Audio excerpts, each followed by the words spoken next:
بہت بڑا اجر دیا جائے گا، یہ اللہ سبحانہ و تعالیٰ کا وعدہ ہے۔ صحیح بخاری کے اندر روایت ہے، روزے دار کے منہ کی بو اللہ تعالیٰ کے ہاں کستوری کی خوشبو سے زیادہ پاکیزہ ہے۔ جب انسان روزہ رکھتا ہے، معدہ خالی ہوتا ہے تو سمیل آتی ہے، تو نبی صلی اللہ علیہ وسلم فرماتے ہیں یہ جو سمیل ہے، منہ کی بدبو ہے، اللہ کو کستوری کی خوشبو سے بھی زیادہ پاکیزہ اللہ کے ہاں۔ تو یہ جو خوشبو ہے اللہ کے ہاں بڑی زیادہ پاکیزہ ہے۔ کل پرسوں میں ایک امام کا قول پڑھ رہا تھا، وہ کہتے ہیں کہ میں نے حضرت عمر رضی اللہ تعالیٰ عنہ کو اپنی زندگی میں روزے کی حالت میں سب سے زیادہ مسواک کرتے کسی کو نہیں دیکھا۔ تو روزے دار کو چاہیے کہ وہ مسواک وغیرہ بھی جو ہے اس کا اہتمام کرے۔ اگر ٹوٹ برش کرنی ہے تو وہ سحری سے قبل کرے، جو اس کو ٹوتھ پیسٹ ہوتی ہے وہ حلق سے نیچے نہ جائے۔ تو مسواک جو ہے وہ سنت بھی ہے اور اس کا فائدہ بھی زیادہ ہے، تو اسی کا اہتمام کرنا چاہیے۔ آگے جی، سحری کھانے کی فضیلت کیا ہے؟ سحری کھانے کے اندر بڑے لوگ جو ہیں وہ کوتاہی سستی کرتے ہیں، ایک گھنٹہ پہلے سحری کر لینا، تو پھر سحری کر کے پھر سو جانا، یہ جو چیز ہے یہ ٹھیک نہیں ہے۔ رسول اللہ صلی اللہ علیہ وسلم فرماتے ہیں، صحیح بخاری کی روایت ہے، سحری کھایا کرو، سحری کے اندر برکت ہے۔ وہ میں پہلے بتا چکا ہوں کہ اگر آپ ایک پانی کا گھونٹ پیتے ہیں تو بھی برکت ہے، آپ کھجور کھاتے ہیں تو اس میں بھی اللہ سبحانہ و تعالیٰ نے برکت رکھی ہے۔ صحیح مسلم کے اندر روایت ہے، نبی صلی اللہ علیہ وسلم فرماتے ہیں، ہمارے اور اہل کتاب کے روزوں کے درمیان فرق سحری کھانے کا ہے۔ اہل کتاب سے مراد یہود و نصارہ، وہ بھی روزے رکھتے ہیں تو وہ سحری نہیں کرتے۔ نبی صلی اللہ علیہ وسلم فرماتے ہیں ان کے روزے اور ہمارے روزے، ان کے درمیان جو فرق کرنے والی چیز ہے وہ سحری ہے، تو سحری لازمن کیا کریں، چاہے آپ کو بھوک ہے نہیں ہے، دل کر رہا ہے نہیں کر رہا، تھوڑی بہت سحری ضرور کیا کریں۔ سنن ابو داود کے اندر روایت موجود ہے، کھجور مومن کی بہترین سحری ہے، تو سحری کے وقت ایک آدھی کھجور بھی وہ لازمن کھایا کریں۔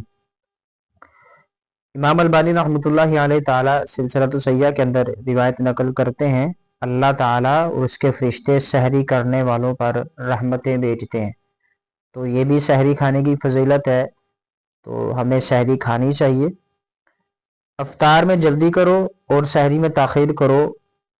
افطار میں جلدی کرنے سے مراد یہ ہے کہ جیسے ہی غروب آفتاب ہو، کسی بھی الارم کا انتظار کرنا یا کسی خاص مخصوص مسجد کا انتظار کرنا، بھئی فلاں مسجد کے اندر الارم بولے گا تو ہم جو ہے وہ روزہ افطار کریں گے، تو یہ بات ٹھیک نہیں۔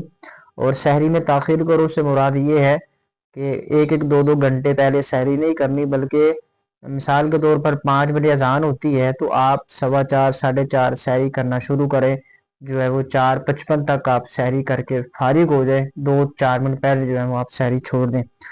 اس کے بعد صحیح جامع کے اندر روایت ہے، سحری کا کھانا برکت والا ہے، اسے نہ چھوڑو بھلے ہی تم اسے ایک چلو پانی کا پیو۔ سحری کا کھانا برکت والا ہے، چاہے تم ایک پانی کا چلو ہی کیوں نہ پی لو، یعنی کہ تھوڑی سی مقدار میں بھی آپ سحری نہ لازمن کریں، اس کو چھوڑنا نہیں۔ تو اس کے بعد ہماری آخری بات، یہ وہ امور ہیں جو ابھی ہم بیان کرنے لگے ہیں کہ جن سے روزہ نہیں ٹوٹتا۔ آنکھوں میں سرما لگانا، آپ روزے کی حالت میں سرما آنکھوں میں ڈال سکتے ہیں، اس سے روزہ جو ہے وہ نہیں ٹوٹے گا۔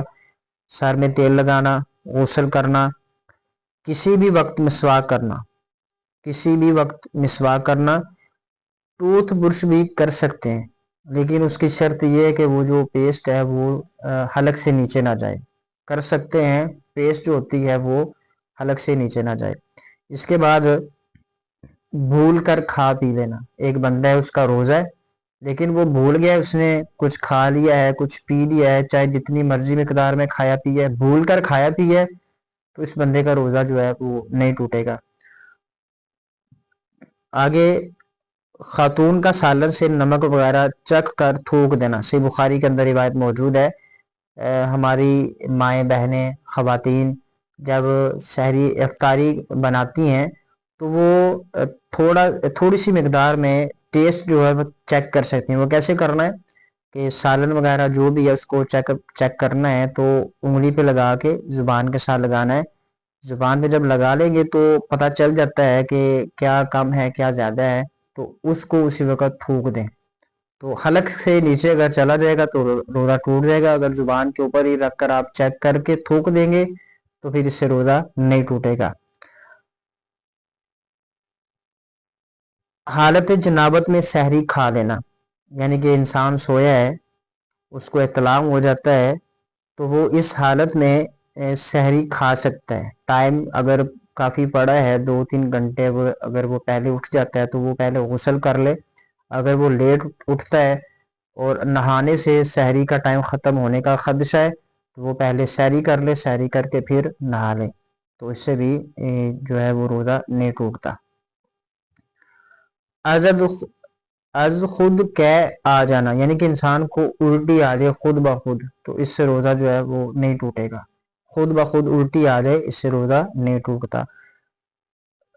نکسیر کا پھوٹنا، غیر غذائی انجیکشن لگوانا، کولی غرارہ کرنا اور منہ کے علاج کے لیے سپرے کا استعمال کرنا، البتہ حلق میں جانے والی چیز نگلنے سے بچا جائے، ان چیزوں سے بھی روزہ جو ہے وہ نہیں ٹوٹتا۔ وہ چیزیں جو انسان کے حلق سے نیچے اتر جائیں ان سے روزہ ٹوٹ جائے گا۔ تو باقی جو چیزیں ہیں یعنی کہ کوئی انجیکشن لگوا لینا، کولی کرنا، غرارہ کرتے ہوئے حلق سے نیچے پانی نہ جائے تو یہ بھی ٹھیک ہے۔ اب آخر پہ وہ امور جن سے روزہ ٹوٹ جاتا ہے، تو سب سے پہلے جان بوجھ کر کھانا یا کچھ پی لینا، جان بوجھ کر پتہ ہے کہ میرا روزہ ہے پھر بھی کچھ کھا لینا یا پی لینا تو اس سے روزہ جو ہے وہ ٹوٹ جائے گا۔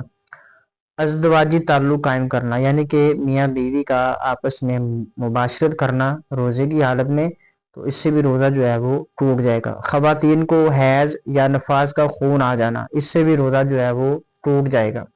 حیض آ جاتا ہے یا نفاست کا خون آتا ہے تو اس سے بھی روزہ جو ہے وہ ٹوٹ جائے گا۔